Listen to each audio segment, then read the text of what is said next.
వీళ్ళ చేతుల్లో ఏం లేదు.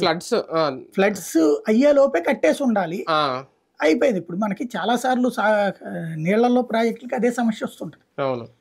పులిచింతలకు కూడా అంతే కదా, గేటు కూడా కొట్టుకుపోయి మళ్ళీ వేసుకుని చాలా తిప్పలు పడాల్సి వచ్చింది. సాగునీటి ప్రాజెక్టుల్లో సమస్య వచ్చేది అక్కడ. ఏం చెప్పేది అదే కదా, అందుకని ఆ సీజన్ లోనే ఫ్లడ్స్ లేనప్పుడు మాత్రమే దాన్ని పూర్తి చేయాలి, డయాఫ్రామ్ వాళ్ళు కట్టాలి, ఇంకా తర్వాత కుదరదు మళ్ళీ. ఒకవేళ అప్పుడు పూర్తి చేయకపోతే మళ్ళీ ఇంకా లేట్ అవుతుంది. అంతే. ఓవరాల్ గా ప్రాజెక్ట్ పూర్తి చేయాలంటే 5 ఏళ్ళు పై మాటే అంటున్నారు, 5 ఏళ్ళని కూడా అనట్లా. మేబీ నేను అనుకోవడం 2 ఆస్పెక్ట్లో ఆలోచిస్తున్నా. ఒకటి, ఆయన ఈ పరిహారం ఇవన్నిటి మీద కేంద్రంతో చాలా పేచీ ఉంటది కాబట్టి అందుకని 5 ఏళ్ళు అని చెప్తుండొచ్చు.